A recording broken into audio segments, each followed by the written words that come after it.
Babes Behind the Beats with Jess Bowen and Bowie Jane.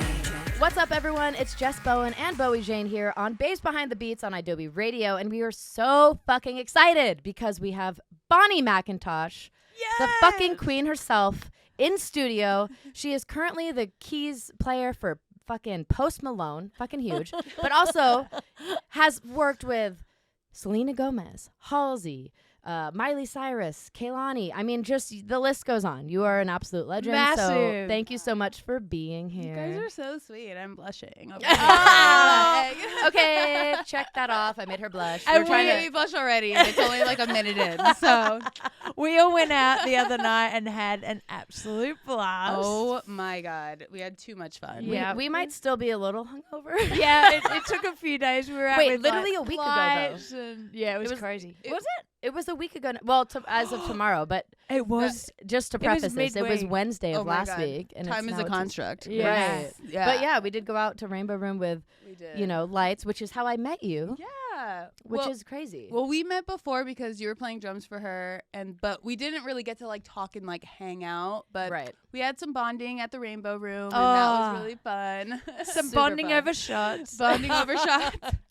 Well, and then randomly, Post just shows up. Yeah, he was just there that night, and we got to kind of hang out a little bit and say hi, and that was kind of nice to see like my boss out in the wild. Yeah, you're like, oh, my boss is here. And we're like, What a fun night. But yeah, Yeah. no, we're so excited to chat with you. I also Thank you. because I know like you and I have such a similar upbringing We as do. far as the music Oh. industry goes, And- Bowie. Like, do you remember this that we I talked about this? do.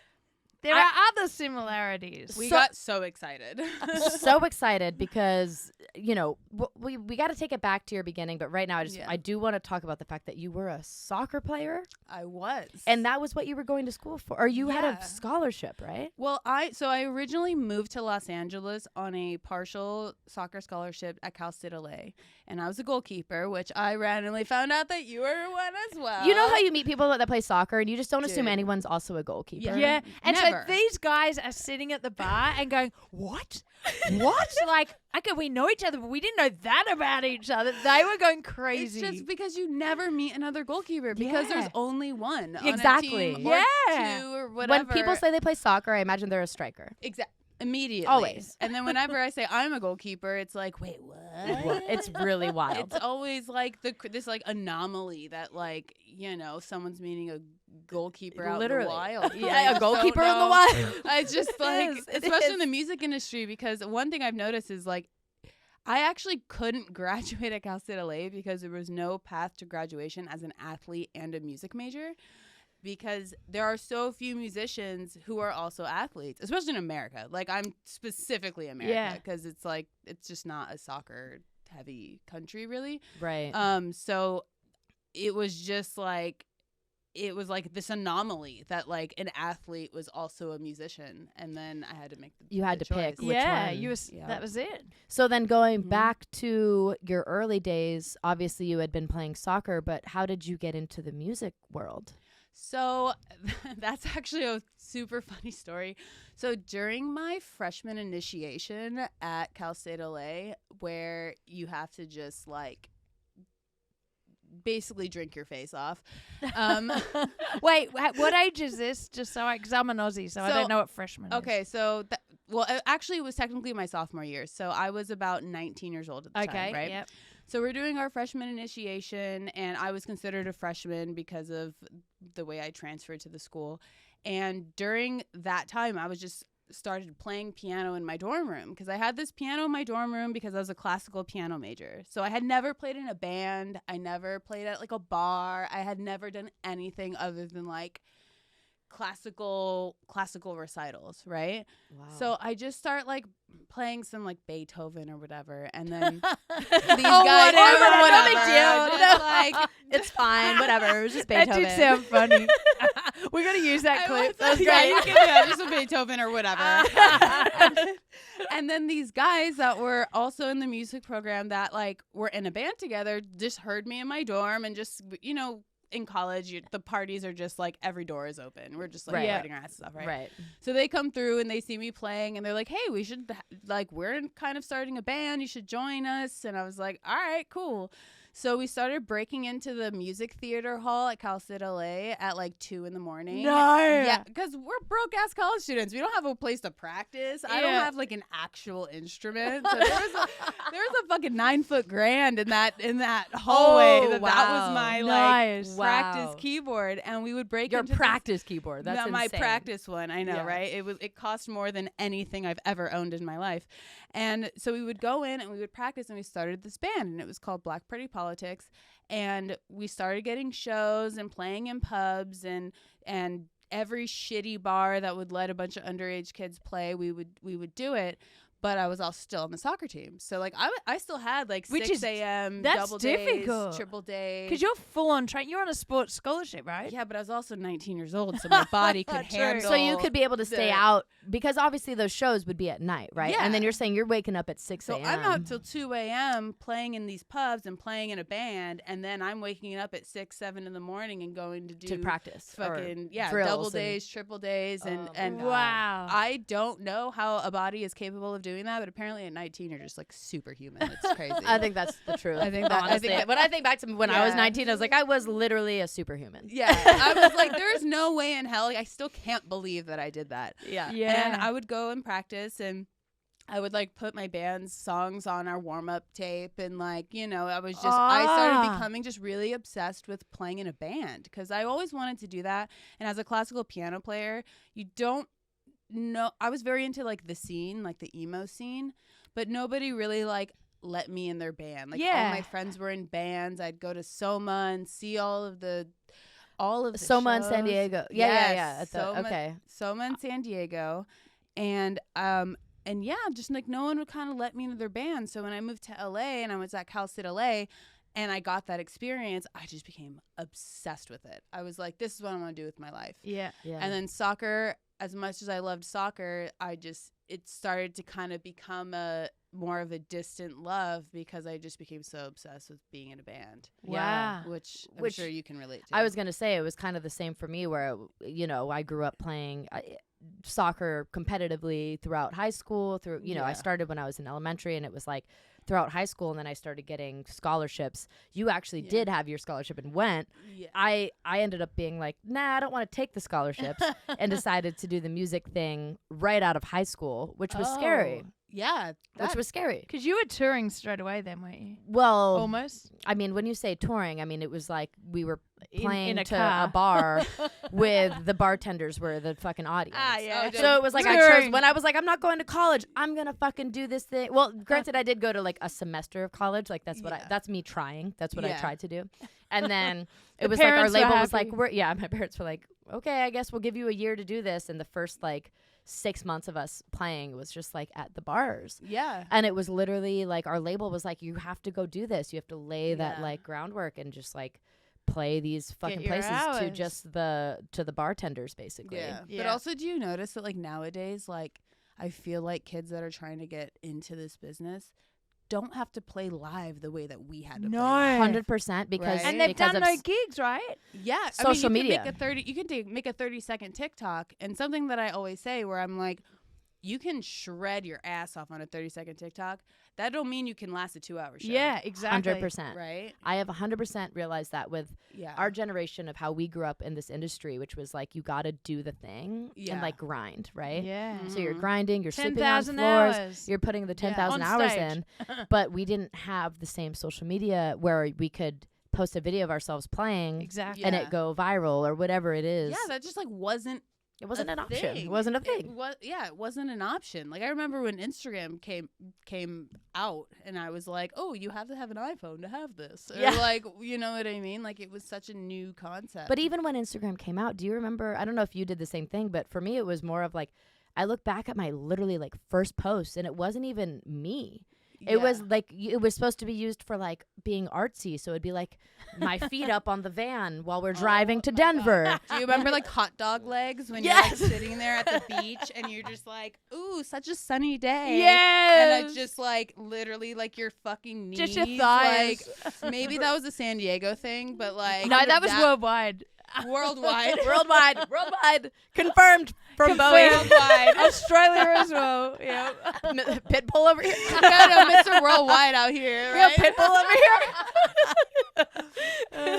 But yeah, we'd like literally take a picture of a plate of food that looked fucking disgusting and be like, oh, TBT. Yeah. Like, Exactly. We've Like- seen so many bands now, like that are shit, like live. So many Yeah. people can't perform because they haven't done gigs. Well, and that's what's like so That's hard about the becoming- social media world, where it's like we had to prove ourselves like in the live element, right? Yeah. Like you also had to be. It wasn't even just that you had to be good at your instrument, but like live, people would come to the shows, and you do have to put on a fucking performance, which is what I know that you're known for. And like that's for me, like that's just a thing that's like you can't. There's only so much you could do on social media to really make that come through the way that Exactly. you like, and that doesn't come through on social media as it would Mhm. live. So there's Yeah. a lot of people that are getting, and no offense to them, maybe credit they wouldn't get if like you literally are this person that when you're playing live, like everyone is like, you are, you can't take your eyes off of you.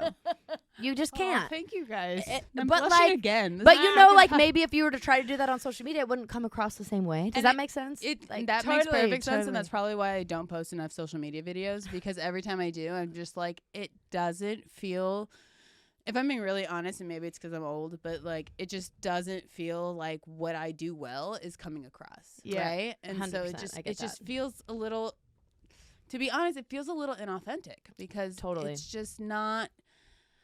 I'm like, oh, gotta come to the show. You gotta actually see it. And Yeah. it's not just me, it's like my bandmates and the artists. And it's like, you know, I look like the artist I currently play for, Post Malone. This man is a fucking showman. He's a performer. He Right. has this energy that you can't get from a video. You Yeah. can't get from certain things. And I feel like people like me and you who grew up performing, and for anyone to see you live, you had to physically go to their show 100%. and like watch them with your own eyes. You're feeding off of the people's energy that are looking at you. You're feeding off of Yep. the crowd. Even if you're playing in front of 5 people and you're touring in a minivan, which Yeah. I did for a minute. And Right. You know how to Dude. work that crowd. Hell yeah. Exactly. Also, just like real quick while we're on that topic, something that I also think is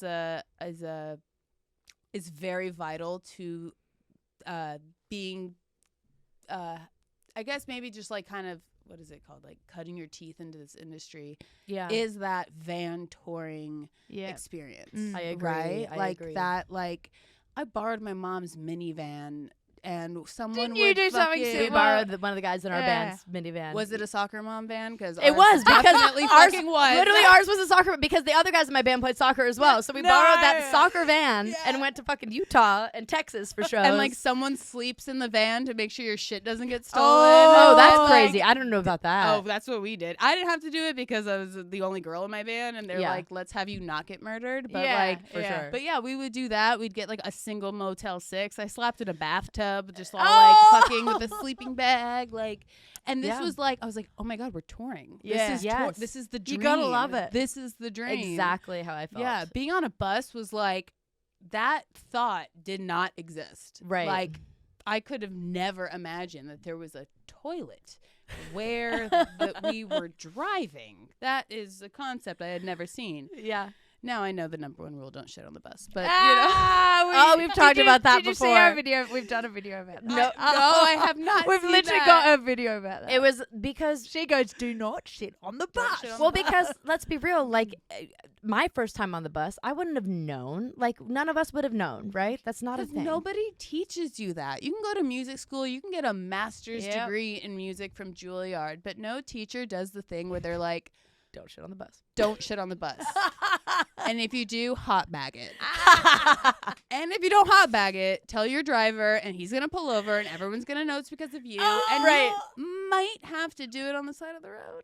That Depending on how long the stretch is. and then if you did Hot do it bag in the it. bus, you're in charge for that fucking my God. however thousands of dollars that it is that they charge you Dude. or whatever the fuck the fee is. It's gnarly. Do you know what hot bagging is, Bowie? I mean, I'm just like, I've never heard this term, and I'm imagining exactly what it is. what As do you in, think it is? I think really it's wanna- like a clear bag, which it probably shouldn't be, and that you're gonna poo in the toilet and then seal it up and then. Yes, you got it. you got ding ding ding. Because I was always wondering, like, what happens in an emergency, and I would have Yep. those emergencies. And you toss it out the window, or you ask the driver to roll out the window. okay, and just that- toss it out. It's pretty. so we need a rancid. disposable bag. Then. Yeah. Well, all of it's pretty. And also, what I about know. the? Well, let's not talk about that. I was going Women to say can the be other. very disgusting. I was going to guys. say Yeah. there's a few things that could be going on down there, but well, yeah, and also, so, like, let's be fucking real. Men Mhm. get to like talk about this shit as if it's nothing. So, like, no pun intended about this shit. Oh, I fully hot bagged a tampon one time. Yeah, like, I'm just like, immediately. let's be Definitely. fucking real. Like, Had to we're do women it. on tour, and this is the thing that also needs to be normalized. Yeah. Like, Yeah. it's not fucking like that's what our Exactly. they show's don't get about. to. Yeah. Normalizing hot bagging and hot tampon bagging as well. You know what's funny is like, you know that phenomenon of like sinking, like when our periods like sink and Oh, Is it real yes. for you?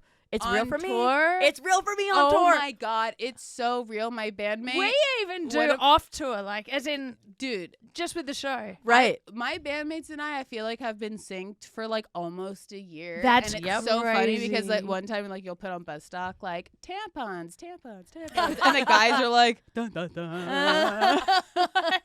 It is the dark times for the next 4 days. I'm like, just be nice, tell us we're pretty, and feed us snacks. Yes, and yeah. you'll get through it. It's Like, the 4 gonna be days fine. before Don't piss that us are off. the issue. Don't piss us off because we're all on the same schedule. Yeah, we're all literally. Oh. It's happening right now. Now, That's so funny though. It's so true. actually, I want to know with Post Malone's band, probably everyone's an experienced musician. Is that Yeah. a difference from maybe touring with bands where not everyone's experienced? Most of my experience in touring, I've been super lucky to tour with just fucking monsters Yeah. in this industry. Like just absolute monsters. The cool thing with Post is we have a string section and like that's super dope and it's like everyone has I've gotten super I'm not gonna lie, I've gotten super lucky to where it's like the bands and the crew and everybody that I've worked with, we've just become like super tight and Yeah. like you do become a family because you're living together. Yeah. Yeah. And you're living this life that every once in a while I feel like I'll like sit at a bar with someone and whether it's my bandmate or a crew person and we're just like, do you guys ever think how fucking crazy this life is? Yeah. Like, Totally. it's just fucking crazy. It's insane. And I think that that's something that that when you have other people that understand that and you have other people that are like that can relate to that, it helps just the whole tour experience in general. And Yeah. then you have that kind of like family vibe. And then you see each other on other gigs, whether it's years later or months later. And you've or lived together one-off. essentially. Yeah, exactly. And I love that. So I was gonna ask actually. Speaking of just like your tour experience, like your first real like, I want to know from like when you were studying classical piano to when you got your first like real like, oh, I'm doing this as like my job. yeah. What was that? Was that the Selena Gomez gig? It was. So Selena was my first big pop star. I'd played for other artists before, but in terms of like the mega train that is like the pop Yeah. world, Like a big. just like a big massive bus, just all of the things, right? Right. TV promo. We did Saturday Night Live and The Tonight Show and Wow. all of that. I had never been on television before playing keys. I had never been on a tour bus before. I had never had someone fly me out to do a show. Like all of Yeah. this was like Insane. so new. But the I guess path to get there was I had been playing classical piano. I joined this band, Black Party Politics. It was an original band, and while we were together, we kind of started this like cool underground LA like scene where we had a warehouse that we would throw show parties at. because, you know, it's a fucking warehouse. So, like, Yeah. none of it was legal. Like, to be honest, none of it was legal. But it was downtown. We had this warehouse, and we would do these shows every single month, and we would have other bands, like, open up for us. But we always, like, headline because it was our show, and we would just, like, it was, like, our way to just perform all the time. Yeah. And that was kind of, like, now that I look back in hindsight, it was, like, low-key, like, a performance training camp, I feel like, for a lot of the, at least for me, I felt like that way. And so anyways, so we had a show one time, and the wife of Selena's music director was just happened to be at this show. Wow. And so she saw me play, and I don't even think we really talked that much. It was a real long time ago. I don't actually remember. And then maybe it was a few weeks or a couple months later, she sends me a Facebook message that's like, hey, like, at the time they were just boyfriend, girlfriend. She's like, my boyfriend's putting together this band for a pop artist. Are you available? That was it. And I was like, you're like, maybe. yes, yeah. I'm taking any gig that's thrown Yeah, at me. Like, right. I don't care. Like, if Say yes to everything. I say yes to everything, And then Yeah. work it out. and then figure it out later, right? Yeah. And so she just sends me this Facebook message. I say yes. I receive the email from the music director. He sends me the song. It's at the time the song wasn't released, and I'm listening to it, and I'm like, this voice sounds familiar. Oh my gosh. And then I show up to center staging, and she's there, and we Selena practice. Gomez is there. Yeah, She's actually at the she shows auditions up. and- Yeah, and I'm just like, oh my god, play it cool, this is fine, and just like the biggest sweetheart in the world. And we started just kind of like, at the time it was like she didn't have a fully tour booked yet, or at least she probably did. I just didn't know. But we started kind of like working with some of her new material, and from there it just kind of led to like The Tonight Show or like Saturday Night Live or this Damn. thing. And then she had this very big world tour booked, and I got taken on that as well. And Wow. that was my first experience touring, and I am saying that I I love that. pretended I knew a lot more than I did. Your Smoke first and experience, mirrors. your first tour was on a Selena Gomez world tour. My first like real like Being tour employed outside of like Outside of California. yeah, Yeah. yeah, yeah. The first time I got a paycheck, like a real Wow. paycheck. Yeah. I mean, that's massive. Rather than sleeping in a bath. Yeah, I Yeah, didn't yeah. have to sleep in the van. Like I got to like have a hotel room, and I was like, Wow. this is crazy. That's wild. Yeah, That's insane. And That's so- a huge gig. that See, was a it very. just goes to show how important it is to put yourself out there, like with these gigs. yeah, Create your own gig if you can't get booked. absolutely. As in, not that you couldn't get booked, but I mean, DJs do this. They create Yeah. a night and have 3 DJs on and put themselves as the headline because I they have mean, to. and that's part of it is like you just have to put yourself out there, and you have.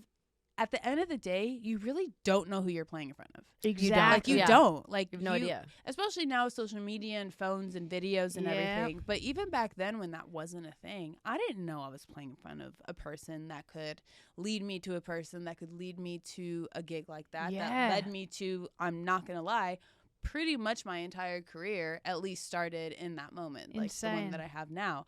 And I would have had no fucking expectation that playing Right. in a warehouse Yeah. would have led to something like that. Or even you playing keys in your dorm, which Yeah. led to And then that, which led to that. That's the thing. There's so many Exactly. little things before even all of this happens. Yeah, it just like it snowballs, and it's just you kind of like when you, and again in hindsight when you think about it, it's like those little gigs or shows or warehouse parties or whatever, it's like you just got to keep playing live. Yeah. You got to play live shows, and playing live shows I feel like is something that is as people think has lost its value, but it really hasn't, because there's Yeah. nothing like playing a live fucking show. Totally. Yeah. Sweating your ass off. Yeah. And then you never know who's in the crowd.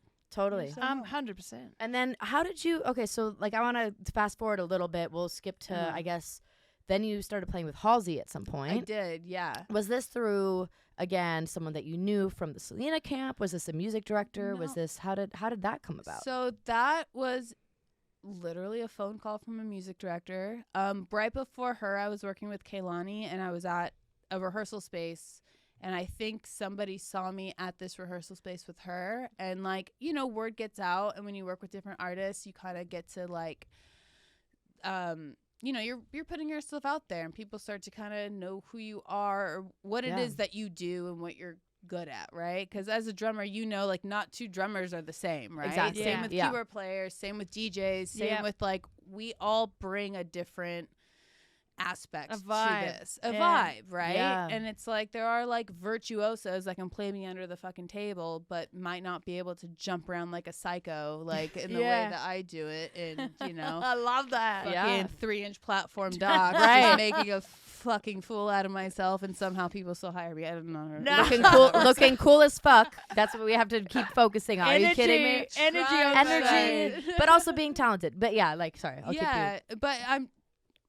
Oh yeah, so I was like, what were we talking about again? Yeah. So her music director saw me, in this rehearsal and just gave me a call one day. And when you get these phone calls, you're not really sure what's gonna actually happen, and it just worked. And we did like a promo show. I went back to do some touring with Kehlani, and then I went back to working on this Halsey tour, and I was with. Can her I for ask that one whole question? year. Yeah. What did the music director ask you? Like they already knew your vibe, so you didn't even have to audition. It was just kind of like, hey, we want you for this gig. I didn't have to audition, but I feel like that was more of a time crunch issue than anything else. I mean, from what I know, I actually don't really know what happened. I just kind of.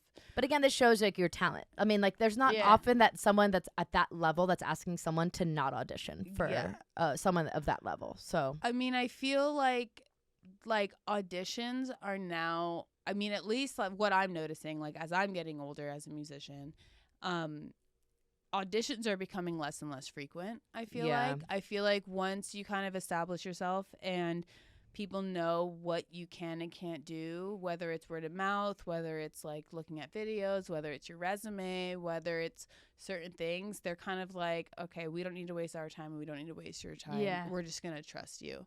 And I feel like in this industry, at least the in my experience, has been like it's very easy. It's much easier to get a gig than it is to keep a gig. Yes. Do you know Being what I a mean? good hang, we've discussed this as well. Yes. You got to be able to tour with people. Absolutely. I mean, this whole industry is 30% skill, 70% hang. Yeah. I would say that's. I agree with that. You know what I feel like mean? that's a fair. Because no one wants to tour with an asshole. Yeah. Not at all. It's Or not. a wanker. It's not worth. They could be the best. A wanker. Wanker? They could be the best musician. Oh, no, bloody dickhead. I'm sorry. I had to just I'm just gonna sprinkle in a couple of them. Oh, Oh no! no, don't be a bloody wanker. And Bob's your uncle. And Bob's your uncle. She's picked up a few of the Sorry, I've had to terms. pick this up from her. Did you say that in Australia? I did to one person. They didn't get it. Oh, I'm too old. I said it to like one of the drivers that picked us up, and I was just like, and Bob's your uncle. And they were just like, What is that? Yeah. What is, It's just like who's Bob? And his See? uncle. Yeah. Thank you. It's You like agree, right? Yeah, I don't know who it's Bob like is. you go, oh well, Bob's your uncle. It's like, oh well, there you go. It's literally supposed to be a like, But and there that's you it. go. And there you Yeah. go. It's supposed to be a. You'd Bob's be like, your okay, uncle. and then so we had this great time, blah blah blah, and and Bob's your uncle.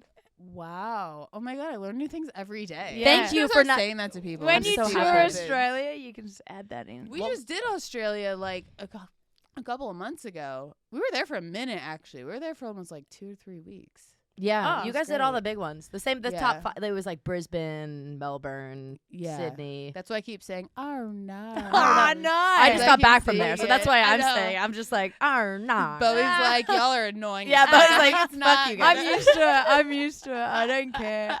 I'd never thought of the way I said "oh no" until I was here, and I was like, people were like, "oh no," and I was like, "oh yeah, I do sound like that." Wait, say Oh, it how you no. normally say it. Oh no. Yeah, you Oh, did. yeah, that's it. Oh no. I mean, more. They're like here. I'd probably go, "oh no," I don't say, "oh no," Yeah. and you don't really move your lips. You're like, "oh no." Yeah, exactly. no. It's all one.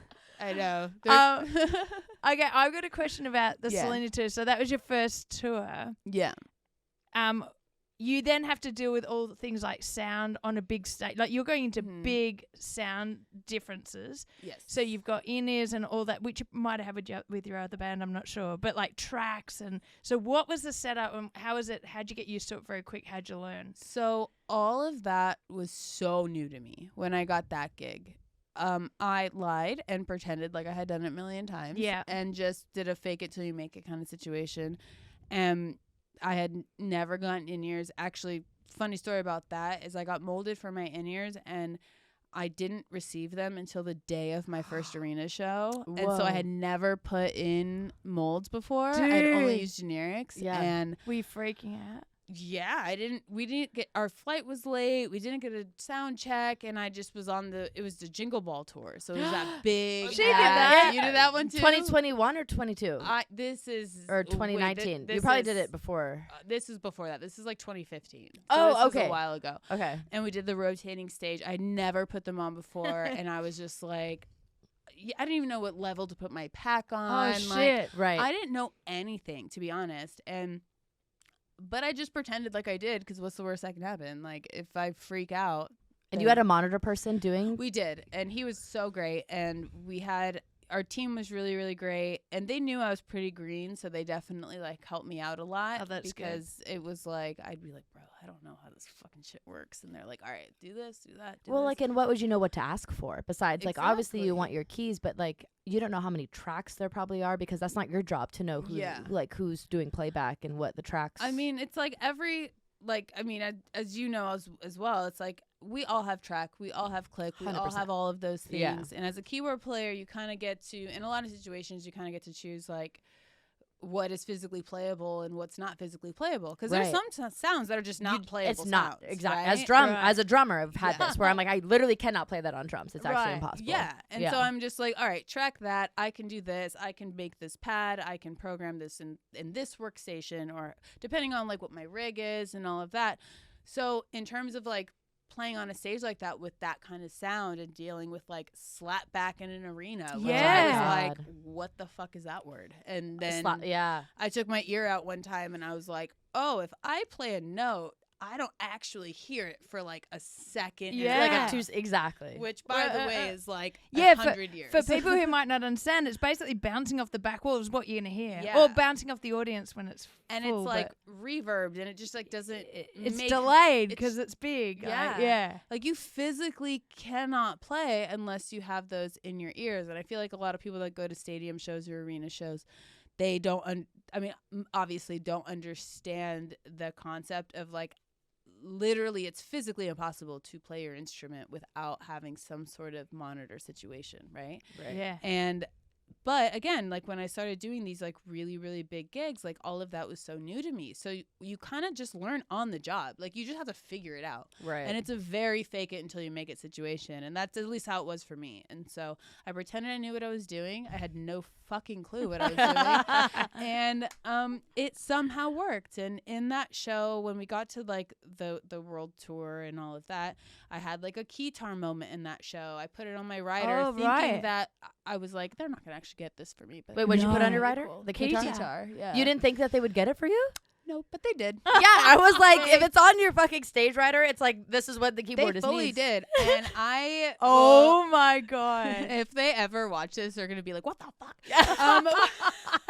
But I did. So when I saw it on my like stage plot when I got to rehearsal, and I was like, and we're like thinking about where it's gonna like be in the show, and I was like, "Oh yeah," I was like, "You know what? But let me take it home and like program it." And I took it home, and I was like, "How the fuck do I use this thing?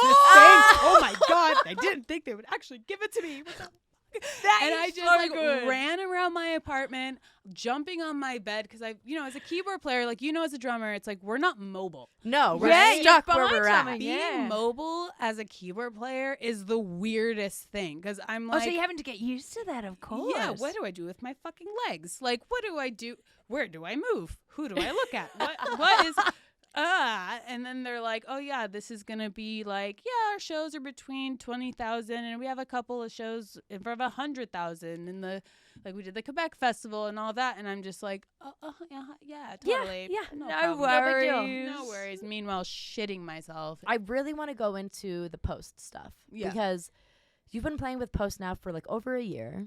Yeah, it's been about a year. Yeah, How did this come about? just an email. An email, Like random? What? Out of Yeah. the, like, From music director or Yeah, an MD emailed me asking my availability for this possible gig, and I was in Cabo at the time and was in a cab on the way to a bar and responded. It was a team effort, this response. And the scream was like this. Hoping that it was like, I don't know, is this even real? I don't know what this is. And then I kind of just waited for a while and wasn't sure, because these things take time. They could be looking at different people. They could be, you know what I mean? Like even. it's a really big, production. And then I got an email out saying that I got it, and without you even. It was literally just that you got emailed if you were available. I know, and then it was an email that was like, cool, you're in. I really wish it was more of like a dramatic story, but no, it was literally and the an reason email. it's not is because it's how badass you are. And did you what I even mean? know it was for him when you said yes, I'm available those dates? I did know it was for him, which is why I thought it was spam. Oh yeah, you're like, this is a joke. I was like, this can't Must be real. fake. Oh, and then and then I got the call, and 2 weeks later I was on a plane to Salt Lake City, and we built the show. See, but that also is like a testament to, again, like being when you're in good. the industry, have to be someone who, like, you've made the connections, you've done the thing, you've done it well. Good at your You're job. a name that like people know. And like And they would have asked around. They would have said, "What's she like on tour? Is she a good hang? Yes. Is she a good performer? Is she easy to work with? Bang, let's get her." I know, reputation has so much to do with this a gig like this, and just being kind of in this world, because, like I said before, no one wants to tour with a fucking asshole. Yeah. And if you are, I'm hoping no one thinks I'm an asshole. Like, maybe I don't know. you wouldn't be in this gig. Listen, you would not have done all the gigs you've done if you were you're an asshole. that's There's no right. way. But I've realized like how valuable it is, and it's not just even like the hang. It's like knowing the crew, like knowing the people that help you get there, like giving people their flowers who got you to the next level, and just like never taking any of it for granted, and just Good point.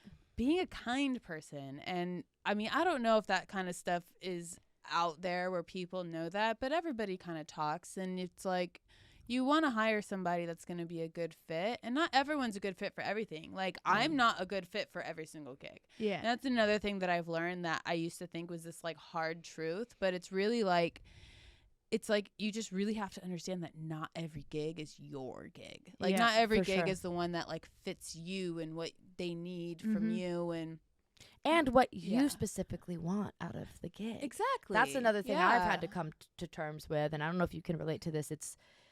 I think you've gotten to a point where you're allowed to now say no to things. Dude, you know what's funny is like somebody asked me the other day, like, what do you think defines success? And I was like, when you can say no. Oh, that is 100. When you genius. can say no to things 100%. that do not serve you. Doesn't serve you, is not fucking I've never good for your heard mental that, health. and that's true. Because you're at that point where like you are at a level where you're going to get asked to do so many different things. It doesn't mean that playing with that one specific artist that asks you is going to be right for you. Exactly. And I feel like when you're younger and you're just making it and you're hungry, and like that's the time to say yes to everything, because everything's a learning experience, right? Yeah. Like you're learning, you're just like kind of getting your feet wet, and you're figuring out this world. You're figuring out what you like, what you don't like, where you fit, like what your thing is, because another thing I keep telling, like when I talk to like kids and stuff and I like teach, it's always like, we all have our thing that makes us unique, right? Whether you're a drummer or a DJ or a keyboard player or a singer or an artist, you have a thing that makes you unique, and you have to hone in on that thing, because then you're going to be known for that, and people will be like, oh, I want somebody that has this vibe. All right, Jess Bowen has this vibe. Yeah, let's go with her. Like, you know what I mean? Like people remember those things instead of trying to fit. If you try to fit into every single box, you're not going to fit into any of them. Yeah. Because you're just like spreading yourself too thin. I know what I'm really good at. I know what I'm not good at. And not saying I don't still practice things I'm not good at, but I know where my value is. Yeah. And I think that's something that kind of comes with age, and it comes with like experience and doing this as a living, but when you are young, saying yes to everything I think is very beneficial, because then you're learning what you like and don't like. Also, the thing is, like, with that comment, that's something you know when you're older about what you can say no to. When you're younger, you you wouldn't even know what you can say no to be honest. So Exactly, like, it's yeah. not to your older that you might know that, but Yeah. yeah. Well, like you said, it's true. Like you want to say yes to everything. Yeah. Like at a point in my career, I remember just being so like, oh, I need to say yes to every little like person that wants me. And it was like even Yeah. a band, like I can say this because it wasn't like private, but like I tried out for a band, Senses Fail. You tried out for Senses They wanted a new Fail? drummer, and I was like one of the ones that they asked. I didn't get it, obviously. And here's another thing about also doing this is that you like do things, like I knew I wasn't the right fit. But I did it anyways, and I think it's also beneficial to do it so that Yeah. you go into those rooms and you see what you did and you see, like, all of it is still pushing you to the next step, right? Yeah, absolutely. Getting the no and getting the rejection is still something that you Yeah. deal with, and it sucks. But it's like, I tried out for Census Fail, and I was like, fuck, I didn't get that gig. yeah. And I knew, Yeah. but I knew, like, that's not going to be my thing. Well, I feel like going into those rooms, and I have a pretty similar story to that, was the very first audition I did was for Katy Perry, like Teenage Dream. Oh, wow. Like I Kissed a Girl was already got a bazillion times platinum. Like Yeah. this is like 2010, like during like the Katy Perry, Gaga, Kesha, like Oh, wow. all Oh, that yeah. era, right? Yeah. Huge, yeah. And I was at Musicians Institute, and they were promoting this Katy Perry audition, and they were looking for a male keyboard player. Specifically said male keyboard player. What? Wow. This is 2010. So Okay, this yeah, is like yeah. we have to kind of But give it still, like that's still. shocking, isn't it? Oh. girl, if I dragged my keyboard from my fucking apartment Oh, up so to you still Wilcox, went- and I went anyways, and I was like, I Yes. don't care. I had my fucking long ass weave and my cheetah print dress, Good and on I you. was just like, I'm going to do it anyways. Yeah. And the guy that was putting together the audition, he's the one that told me about the audition and was like, I think you should still go. And I was like, Good oh, I was already that's planning. nice Oh, that yeah. he's like that. Yeah, and he was like, the worst that can happen is that they don't get let a you no. in It's the good room. practice You get a no, anyway, you right? know? Yeah. So I think I was one of the last people because they were taking all these dudes in, and then I went in. I know, right? And then I went in, and I don't want to say like I killed it, but I did well. I think I did well, right, with what I had and what I knew, which was at the time basically nothing. Yeah. And so I did. I was like so far out of my like realm of knowing anything. I just was like basically shooting in the dark. Like, all right, I'm gonna go try out for this major artist like it's nothing, when really I'm like shitting my pants.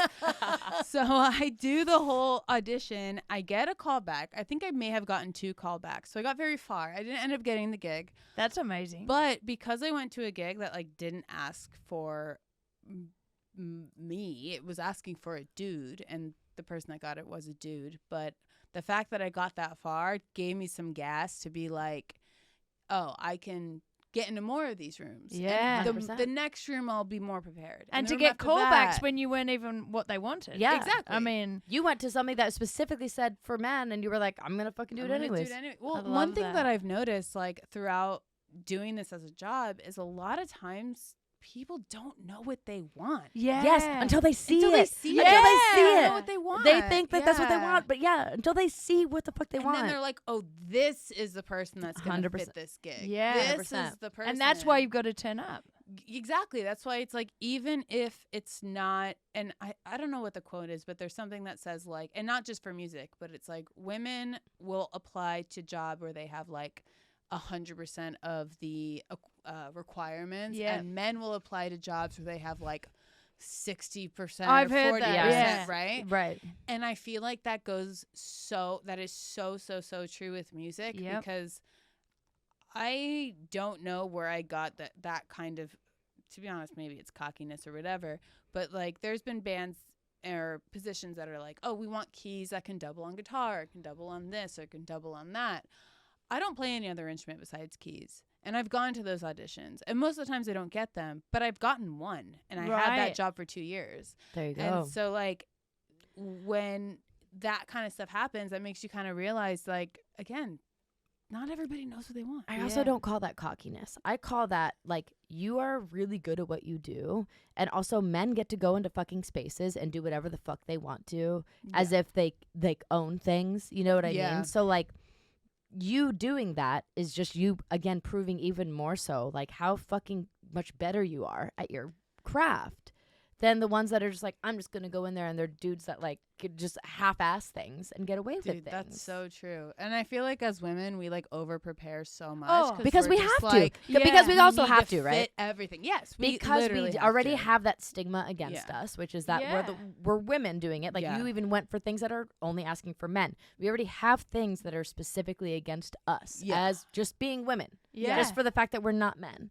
Well, doing I this. was saying, like, you go to a DJ gig and this is all males, and I'm always surprised when I see heaps of males not knowing their shit. I'm like, I thought I would know the least here. No, I don't. Like, actually. Because you're probably Because even I'm more always- over-prepared. I'm way over prepared for everything. Yeah. Because you have to be. Well, it's also this industry wasn't built for us. Yeah. No. This That's industry was built for them. It was, and you know, it was. I hate to try to make this like a political thing, but it was built for straight white men. Yeah. And, Yeah. And I feel like we're breaking molds and we're definitely breaking barriers. And there's a lot of artists out there that are doing that. And there's musicians that are doing that. Instrumentalists, DJs, like so many people are trying to just like kind of shatter that glass ceiling. Yeah. For but sure.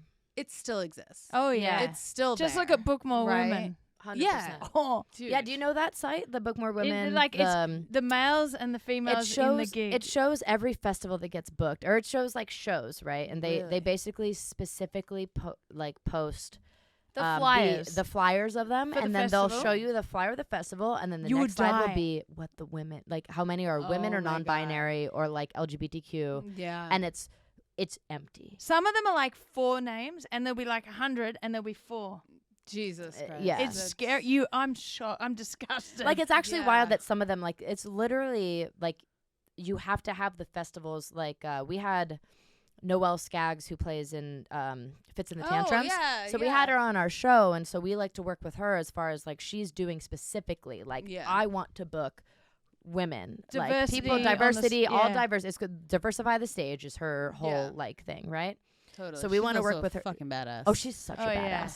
But like when you see those festivals, what was I saying before So that? Lightning in a Bottle has done a really great job this year. I think it was almost 50-50. It was Was like it 40. 50-50? It was like 40 to 50, which is compared to everything else that's come out. It was like, oh, that's a good one. People are like, is that good? And we're like, oh no, it is compared to all the other. Which festivals. is crazy that 50-50 is good. Which is actually that Well, it is was like good. 40-50 Honestly, to be that would make honest, me but- happy. But Yeah. I think what I get so upset about Some of them are is possibly 7%. maybe just because of the industry that I'm in, where it's Yeah. just so like 95% men. Oh, I mean, as a drummer, that's like. Well, as a Yeah. drummer, and then in this like, you know, I'm still in the emo or the, you know, pop punk the scene. Yeah. And like what the When We Were Young fests and stuff, you know, Yeah. like I think I'm probably blacklisted from that festival because of like me making a comment about it on Twitter that people were like, yeah, like this is true. Like They only there's had like lit- one female, right? Or was They- it well, 3 or something?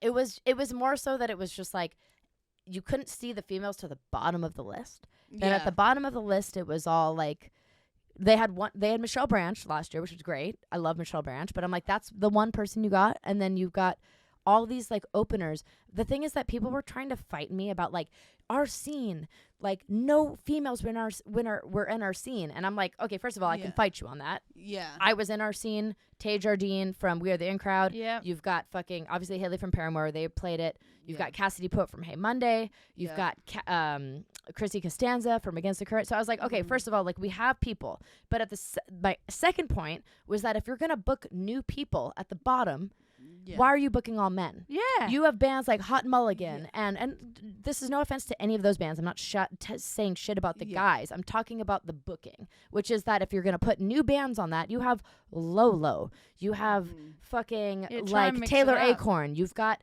I'm just saying, there's other. If you're gonna book only men for even the new artists that are coming up in the scene, when we have so many female fronted bands, Stand Atlantic, we've got Hot Milk, we've got fucking so many fucking bands that are.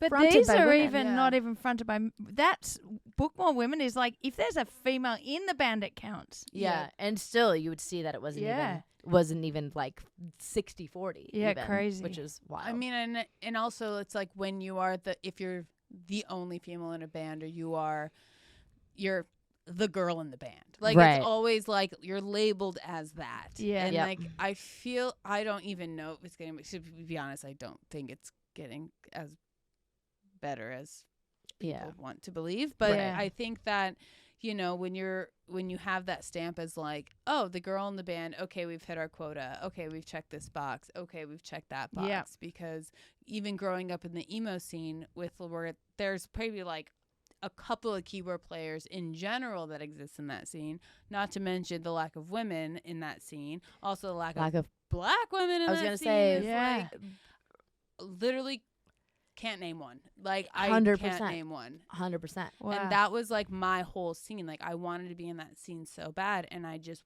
was not invited. And I went to all of the shows. I was there. I was friends with a lot of them.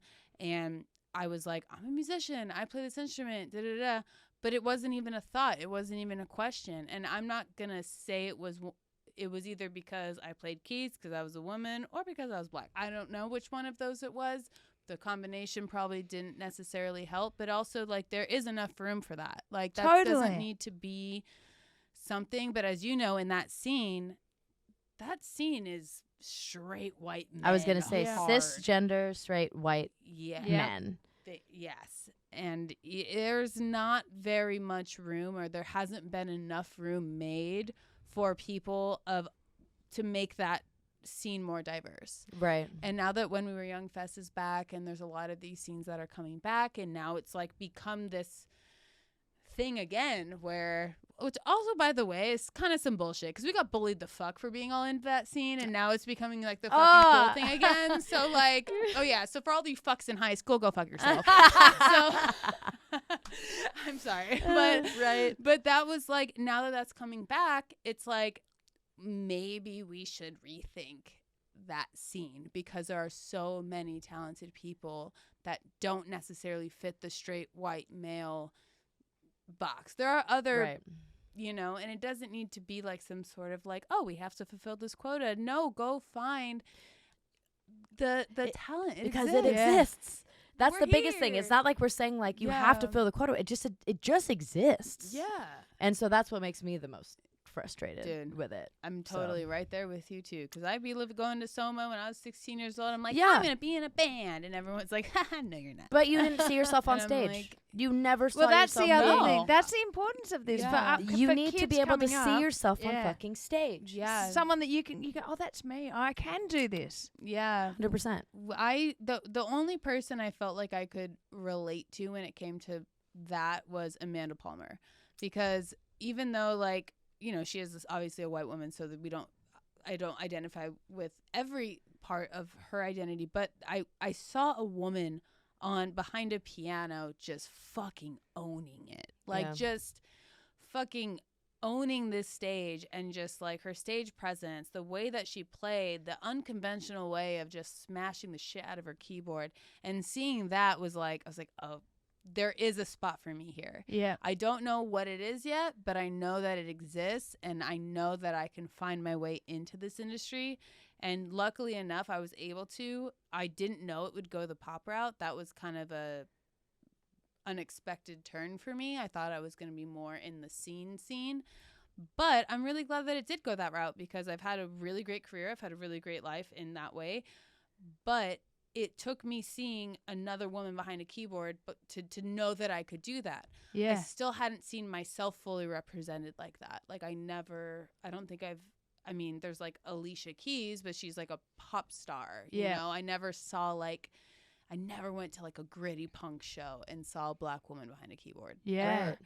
So I hope that there are some, like, and I do see kids in the audience at shows that we play, like, every once in a while you see like a young black girl that's looking up at you, that's like, oh, I'm gonna take piano lessons. Or I'll get like a message from like a mom that's like, my daughter wants to take piano lessons because she saw you playing for her favorite artist. Right. Yeah. And things like that. And that's the stuff that like makes me cry myself to sleep in my bunk, because I'm like, oh my god, I wish I had that. And like, but like that stuff is like I could have the worst day in the entire fucking world, but if I get a message like that, or I meet a young girl that looks like me or sees themselves represented in any way on a stage, especially as an instrumentalist, that like hits in a way, because it's like, okay, maybe because we didn't have the representation, we're creating the representation, which is amazing for people that are younger than us. Yeah. Like there's very few female drummers that are working at the level that you're working at. That's right. And these girls, when they come to shows and they see their favorite artist, they have moments where they look past the artist and see who's on stage, and they're like, oh my God, a girl on drums or on guitar or on bass or on keys or whatever.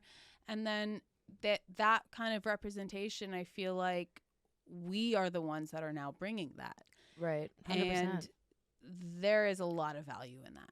I agree. Yeah, it has to start somewhere. Well, because, again, growing up, it's like if you did see a female on stage, normally it's the vocalist, right? And so, and they're surrounded by an all-male band. Yep. I don't remember going to many shows where it was like there was a female on stage that wasn't just like the singer.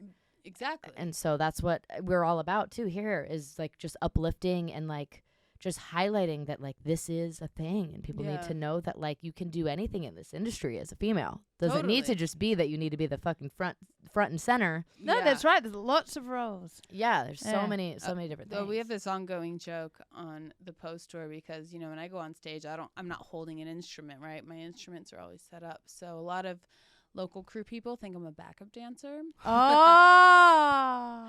I mean, maybe they've just seen my backup dancing moves. But like, maybe. They're like, she can groove. But they're like, oh my God, you're his backup dancer. And I'm like, oh my God, yes. That $100,000 worth of gear just surrounding me is just for like, for visuals. Just for show. None of it's plugged in. Yeah. Like, unreal. But it's really fucking funny. Isn't that funny how those like sometimes it's like local crew? Well, because like, she gets like, the girlfriend. That I get the like, oh, so who's your boyfriend on stage? Or who are you dating? Or I've had local crew take drumsticks out of my hands and be like, you don't know how to use those sticks. Oh, no joke. Just like the most condescending shit that you can imagine. And I'm sure you've dealt with the same fucking thing. Absolutely. I've been not allowed on my own riser on some of the tours that I've been on. I had a feeling you had stories like weird. this. Yeah, where it's like, oh, where's your badge? And I'm like in a fucking leotard with my fishnet buttons. You're like, well, I'm about to go on stage. Of course I don't have my fucking badge sitting out here. Exactly. I'm like, pack, ears, everything. They're like, no, we need someone to vouch for you. And it's just like, why would I be in this? Like, because I can't even take this off to piss. Because she like, was saying the boys don't get asked for ID. But the boys don't. It's always the girls. They could. It's always us that get asked for whatever it is, even though we've got, like you said, you've got your in-ears in, you've got your pack in, they still want to question you. So actually that happened to me, and this was a different tour very, very early on, many years ago, but to this day, I always keep my laminate in my pants. Which is insane because you shouldn't have to. Like, if you're going on stage, that's so uncomfortable, by the way. Like, it really does. There's no fucking way that you should have to fucking keep your laminate on when no one else has to. Yeah. Nobody else does. You're fine if everyone else has to. But if you're the only tell my person, singer not to go on stage then. Yeah. I feel so uncomfortable if I don't have it because my biggest fear is, like, not being let into my own space, dressing room or space or just, like, where I work. And that's happened before. And where it's like, or I'll go grab a friend from the crowd and then come I'm back. still fully wired up in full stage everything, and then it's like, no, you can't come back. Where's your laminate? Where's your badge? Yeah. Where's and your we're all about security, but make everyone do it. Exactly. The make it fair. Make it the boys don't have to. Make do it make sense. Is my thing. It's not okay if like my fucking dudes in my band get to do whatever the fuck they want, walk in and out with no questions asked. But the second that I come back, I get asked. Oh, absolutely. And it's always like we get questioned, we get not allowed into certain spaces, and we always have to prove ourselves to be in a space that we worked very hard to get into. Yep. And our male counterparts, as much as even if they're like the biggest allies in the world, 100%. And my bandmates who I adore and love, like these guys are like my brothers. Yep. They don't have the same experience that we have. Not at all. They just don't. And it's explaining it to them is kind of like besides the point. It's more so of like, I just want to go in my fucking dressing room without having to show like all of my shit, or get onto my riser, or check my gear, or and this isn't talking about one gig specific in particular. This is talking about just over the course of my career over the last 15 years. And it's gotten a lot better. It really has. The gig I'm on now, I don't have to deal with that, which is great. But like, every job is different, every gig is different, and it's just fucking exhausting. Yeah. Do you feel like you have a little PTSD as far as like, I don't know if you have this same experience, but like I was just on tour with like an artist in Australia, and like the other guy in the band who has like bright hair. So he's like and he's obviously the guitarist, so he's in the front. Yeah. So he was like, let's go in the crowd and watch, and then we'll come back. And I was just like, I don't know if I feel comfortable doing that because I still feel like they're going to question me. Like, have you ever had that where like the PTSD of just the fact that like I could still even have my lamina on me, but it's still that like I'm so I might not scarred. be able to get back in. I'm literally so scarred from it that I don't even want to leave the dressing room anymore. Literally, my biggest fear is not being allowed on my riser and everyone thinking I just didn't show That you up just to didn't work. show up. Like, that's like, I've Do you have had, like gig mares like from that? Gig mares. Gig That's mares. a great fucking word. I have That's so many insane. fucking, like, that is a reoccurring nightmare that I have. There's 2 reoccurring nightmares I have. One, Gig mares. missing bus call. Where is wood that I can knock on so I don't fucking do that? Yep.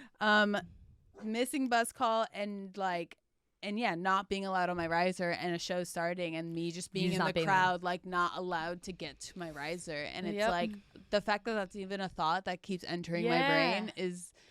But I know I'm not the only one that has that because you have that too. Yeah, I have and it. It's like that's bullshit because nobody else has to deal with that. But it's so true, and we don't necessarily talk about it all the time. Like we don't. You don't even probably think about it, but it's subconscious. Like, It's a subconscious. Like I thing, can't for go out in the crowd because.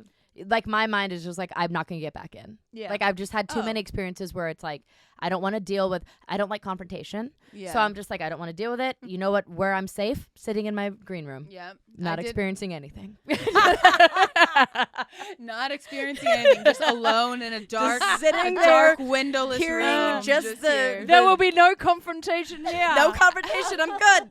I just imagine Jess with like a single candle, just, like sitting in a corner, just like. No, Jess Just is like being she's the ultimate like introvert. Like no one's gonna talk to me. Today. No one will find and me. No one will Jess is be like, I don't here." like confrontation. Then she's like, what'd you say to my friend? Yeah. Well, that's the thing is I don't want to get myself in trouble because I don't like confrontation because I know I will be in confrontation. I mean, you like confrontation if someone's fucking with somebody that you know. yes, If she's defending someone, If she's defending yeah. someone. she's like, game on, Mom. that's true. That's true. But if it's about me, I'm like, nope, go inward. Yeah, I don't yeah, want to. that's But if it's true. about anyone I just like, like, I'm friends with and shit, I'm just like, no, do Yeah. not fuck with my friend. Yeah. I'll absolutely fight you. Oh, it's so good. All right. Well, I feel this has been so fun. We got to have you back for a part 2. Yes, I would love to do a part 2. This was not long enough to talk about. I everything know. that I feel like we needed could do this forever, and Like, it would be like yes. a 2-hour. to. We could have probably like a 4-hour. Yeah. So we'll have you back on for 3 more episodes. People will be like, are we just watching them out? Yes, basically. It's what they want to see. We're giving the people what they want to see. This was Exactly. last Wednesday night. Yes. All right. Well, for everyone who's watching who might not already be following you, can you give your socials that you are most active on? Absolutely. You guys can follow me on Instagram's the easiest. It's Bonstar, BONSTARR, 2 R's. And that's pretty much where I keep everything because I don't know how the TikToks work. The TikTok. We're still working on the TikTok, all of us. I'm like at the TikToks. TikTok, TikTok, whatever it I've is. posted maybe 2 videos and I still don't know how they work. Yeah, So, don't like, worry, it'll be shut down soon. My anyways. millennial ass uses one platform and find me on there. There you go. And we'll tag it underneath, and then And then make sure you subscribe if you're listening on podcasts. If you can subscribe, follow us, comment. It all really helps us. If you're on YouTube, subscribe as well. Thank you. amazing. Thank you all for listening. Thank you guys for having me. Oh, thank you for I love being you here. so much. Part 2 I'll be coming back, soon, I'm part sure. 2, part We're gonna do a 2. part 2. Let's go to the pub. Yeah.